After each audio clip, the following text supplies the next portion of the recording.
अस्सलाम वालेकुम नाज़रीन, तासीर ऑनलाइन में खुश आमदीद।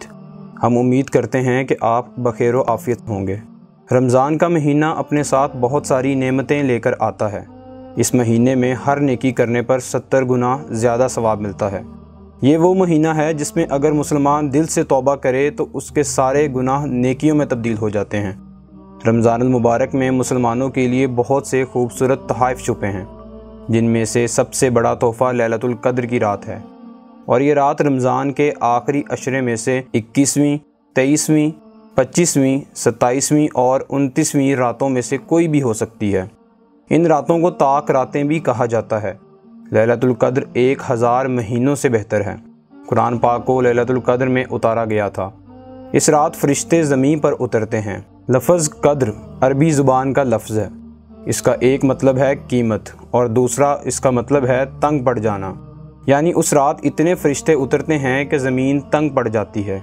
तीसरा मतलब है मिक़दार, जो कि इसका आखिरी मतलब है, यानी ये फ़जर की अज़ान तक रहती है। कोई नहीं जानता कि ये रात कौन सी 5 रातों में से एक है। ये पाँचों रातें इबादत की हैं। इन रातों में से कोई एक रात लैलतुल क़द्र की रात होगी। ये रात नसीब वालों को मिलती है। मेरा अल्लाह कहता है कि इन रातों में मस्जिदों को मत जाओ, बल्कि घरों में रह के इबादत करो। ये नफली इबादत है जो कि हमारे नबी सल्लल्लाहु अलैहि वसल्लम भी घर में अदा करते थे। अपने इशराक के सिवा हर नफल घर में अदा किया। इस रात में इकट्ठे होकर ना मांगो, बल्कि अलग अलग मुसल्ले बिछाकर अपने रब से गिड़गिड़ा कर अपने हक़ में बेहतरी और अपने गुनाहों से माफ़ी की दुआ मांगो। बेशक ये रात अपने रब को राज़ी करने की सबसे बेहतरीन रात है। इस रात इकट्ठे होकर इबादत से मना करने की सबसे बड़ी वजह गीबत है। जहां मर्द और औरत इकट्ठे होते हैं वो अनजाने में ही सही गीबत कर जाते हैं, और अगर गीबत भी कर दी तो सारी रात की इबादत का कोई फ़ायदा नहीं। ये तो फिर ऐसे हुआ कि मज़दूर ने सारी रात मज़दूरी की, लेकिन फिर भी उसको अपनी मज़दूरी की कीमत ना मिली। और दूसरी वजह यह है कि अपने घरों को पाक करो, घर में तिलावत करो, अल्लाह का ज़िक्र करो और अपने घरों को बरकत और रहमत की रोशनी से भर दो। मेरे नबी सल्लल्लाहु अलैहि वसल्लम ने फरमाया, बनु इसराइल में 4 अंबिया ने 80 साल अल्लाह की राह में जहाद किया। तो सहाबा कहने लगे, या रसूल अल्लाह, हमारी तो उम्रें भी 80 साल नहीं होती, हम उनके बराबर कैसे हो सकते हैं।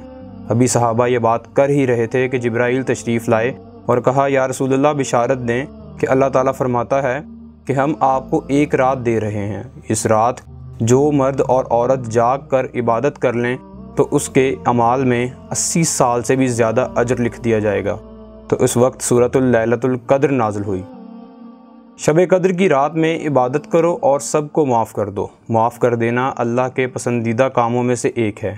एक सहाबा कहने लगे रात को तहज्जुद की नमाज में कि या अल्लाह, तेरे नबी सल्लल्लाहु अलैहि वसल्लम ने कहा है कि सदका दो, मगर मेरे पास तो एक भी पैसा नहीं, तो मैं क्या करूं?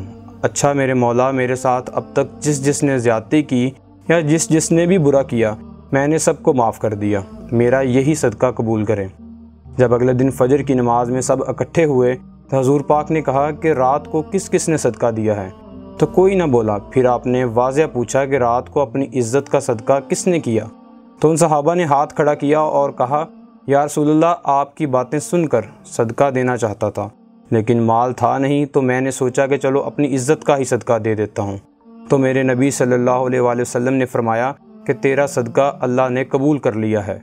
तो लैलतुल क़द्र में सबको माफ़ कर दो और दिल में बुग़्ज़ ना रखो, नहीं तो मामला अल्लाह की महफ़िल में अटक जाएगा। नाज़रीन, हमारी एक बहुत बड़ी गलती ताक रातों को लेकर ये है कि हम समझते हैं 27वीं की रात ही लैलतुल क़द्र की रात है और हम बाकी रातों को छोड़कर बस इसी एक रात इबादत करते हैं। लेकिन 27वीं की रात ही लैलतुल क़द्र की रात नहीं है। ये 21, 23, 25, 27 और 29 में घूमती रहती हैं।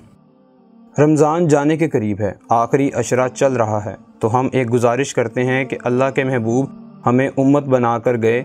अल्लाह ने हमें बेहतरीन उम्मत करार दिया। हम एक उम्मत हैं, हमें फ़िरका वारियत में नहीं पड़ना चाहिए। अपने अकायद पर रहें, एक दूसरे पर कुफ्र का इल्ज़ाम मत लगाओ।